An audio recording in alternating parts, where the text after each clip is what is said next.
Hi Leo, welcome to Higher Source Tarot for your February 2021 Is It in the Cards Love Tarot reading. This is a love tarot reading for all Leo, Sun, Moon, Rising, and Venus. If you're new to the channel, I post new readings every Friday and then again on Monday or Tuesday. So if a reading doesn't resonate, you can always check back in a couple of days and watch a new reading. You can check a different part of your chart. Or you could even watch an older reading if the title speaks to you in some way. It's sacred divination, so the readings are timeless. And this is, again, a love tarot reading. The other readings I do are general readings that cover health, finance, career, and, of course, love, too. So if you're looking for more of a general reading, those are available all over the channel. And if you haven't subscribed yet, I'd love to invite you to join us and become a subscriber. Then you'll know when I make announcements on the channel and, of course, when new readings are posted. So let's begin and get the messages for Leo, Sun, Moon, Rising, and Venus. What does Leo need to know about love, please? What advice do you have for Leo? So we'll begin here by drawing 3 cards for you, 3 cards for the person you are attracting, and 3 cards for the advice. Then we'll do our Angel Answers oracles. All right, so you've got the 7 of Wands. Interesting, the 8 of Wands and the World. Wow. The person you're attracting has the Moon, the Wheel of Fortune. That's cool. And the 6 of Swords. Now the advice is the Devil, the 5 of Wands, and the Knight of Wands. Well, I love your individual energies for different reasons. But the advice, I feel like they're telling you, there's got to be some kind of change. It's not that you can't have love with this, but there's some kind of obsessive energy around it. So if it's a relationship that you're already in and you're suspicious of the person, or they've had some kind of pattern, or you've had some kind of a pattern, there's something about competition, old patterns, and sort of this arrogant energy down here, okay? So your advice is always about the potential. So you have to be aware of this, because it's not telling you you're not going to meet somebody, but there's something down here that we're going to have to address. So you have beautiful energy, though. I mean, I love the 7 and 8 of Wands for you. You've got Fire, Aries, Leo, Sag. You've got Pisces here. You've got Capricorn. And you do have a little bit of air, too, Gemini, Libra, Aquarius. So you're moving forward, and it's like nothing's going to stop you. I do feel like the communication lines are open with that 8 of Wands. It's also, too, the arrows of love in the tarot. And I love how it's pointed right at the World. You know, the World is like nirvana. It's really about you feeling your best, looking your best, having total self-mastery. You don't attract negative, low energy in this kind of energy field. So I do wonder, too, if this Devil is really about letting go of an old pattern, like you're releasing it or you have released it and you're wondering now what, because I'm used to these schmucks or these users or whatever. Now who's coming towards me? So with this, you're, like I said, with the 7 of Wands, you're in alignment. You find solutions to every problem. And it's almost like this continuum to me, where it leads into this beautiful energy. I mean, the world is your oyster. There's no limitations here. It's living a life without limits. And it truly is manifesting your heart's desires. It's a beautiful card to have in your energy. It's seeing the world, too. So I feel like there's this freedom and happiness around you. It's so vibrant.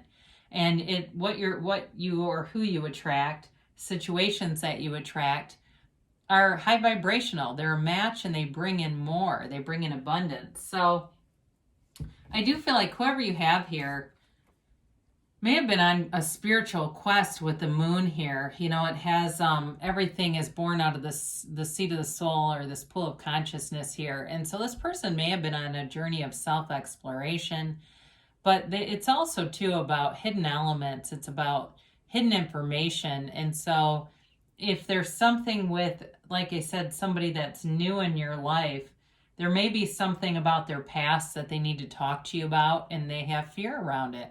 And it may be about old habits. Like I said, there's something about letting go of something old here And so that may be showing up too because it's something with them that they haven't revealed. But I do feel like with the Wheel of Fortune being in their energy field, they are in a new cycle. It's a 10. And so you both have new cycles beginning, and you're both bringing in positive, high vibrational elements. Now, it's interesting too because the Six of Swords can represent travel as the world does. So it may be an indicator that you're going to get into a relationship where there's travel, there's fun, there's freedom. It's all about moving forward and being free of the past. And so with that Six of Swords, really the goal for them is to move forward without any old baggage. And two, having the moon here may be about them releasing those old patterns, walking free of them, setting their intentions, with the law of attraction, being clear about what they want. I even see somebody using like some kind of worksheet. So maybe they are in tune in terms of they have knowledge about how these universal laws work, and they actually do practices, and they're an enlightened person. Now, the Wheel of Fortune too, though, can be an element of luck. So it may be somebody that you've met and it seemed like chance, almost like they were dropped into your lap. And it may feel like it's meant to be on some level, but seemed almost like a coincidence or happenstance. But of course, it was really being divinely guided. So we start to interpret things as luck, but really it is the universe hearing us and meeting our requests. So with this person, I do feel like too, they may have had some nice advancements and things in career. I mean, I do feel like they're together, but then we get into this stuff down here, and this is where the tarot's your best friend that always tells you the truth, because the two of you have great energies. There's no doubt about that. But then you look at this as the advice, and you've got the Devil, who is really that shadow aspect of love. He's the obsessive type of love, the needful type of love, and it's not the unconditional type of love that we see in the Lovers. So for some of you, the advice here is to be aware of that. Like if that's a pattern for you, you have to break free of that. And again, you do have the World. So it's, in some ways, they're like opposites, where that's self-mastery. And this is really about being kind of, a slave to limited beliefs. So it really is about in your heart, deep down in your heart and your soul, knowing that you can have a loving relationship, knowing that you can be in something that is beautiful and grows, and that people want to be together without any ulterior motives. Because the Devil can also be toxic patterns, but that are like ulterior motives, like sex for money and things and stuff like that. I don't see that coming as much as I feel like they're telling you that you have to change some things here. So again, this may be representative of something in the other person's past as well, like they were a player with that Knight of Wands, or they were very, in the past, very unreliable in relationships. That may also be it too, where they would be fickle and just kind of leave, and they have people that are pissed off that they've dated before, because the Five of Wands here too shows conflict and competition. So there may even be somebody, I don't know, that's kind of stalkerish in the mix, or they're kind of a scorned ex who wants to tell their side of things and they're not done telling it yet. So those are just some of the elements I pick up with this. So I do feel like even though you both are in a high vibrational place, there's some things from the past that need to be talked about and addressed in some way. And it just being honest, because the Devil's can be a very dishonest kind of energy. So they're giving you guidance around this. You're in high vibrational places, but with this energy, there's got to be a resolution, or I would say, is it in the cards? It's a strange reading because the two of you are in a good place and could be compatible, but this must be addressed. That's my advice for that, or else it won't last. It'll become almost like an internal conflict, or there will be a level of mistrust. That's what I get. There will be, if this person is not honest, or whoever this is that has this history, if there's not some honesty and transparency, there's always going to be this feeling of mistrust that hangs over the relationship. So, and I think in the end, it would be the end to it. If it's not, whatever this isn't brought out and addressed. So let's see here what the you know, because you may meet somebody and go, oh my God, they're fabulous. What are they hiding now? Or you may say, no, this isn't my reading. There's no way they're hiding anything. So let's see what the angels have.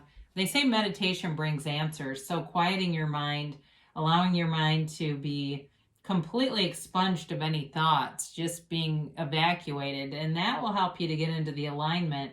Kind of like the Seven of Swords, where you really know what to do next. There's always problems in life, but when you're in alignment, you know how to handle them. You've got here, the situation will improve. So those of you that didn't stop watching, you go, I don't want to hear about the devil and the Five of Wands. So if you're still on here, you know, they're telling you there is improvement coming. And it really is just a matter of communicating and being open, keeping your heart open. They say ask your angels. So if you need to see something, ask your angels before you watch the tarot. What signs do I need to see? What do I need to know about this? Show me what I need to know, and they'll show you. You've got a year from now. So, you know, this is something that may be emerging, or it's something that it may be a process to work through some of it and really get into that place of nirvana that the world offers you.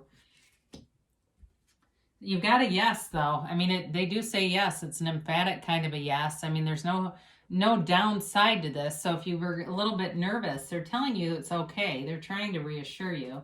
Let's see what Abraham Hicks has to say. This is from Ask and It Is Given. What if Source were standing in my physical shoes? It is not your job to make something happen. Your work is to simply determine what you want. If we were standing in your physical shoes, our attention would be upon bringing ourselves into alignment with the desires and preferences that we have launched. We would consciously feel our way into alignment. So your thoughts create your feelings, and your feelings are your point of attraction. That's your vibrational indicator, is how you feel.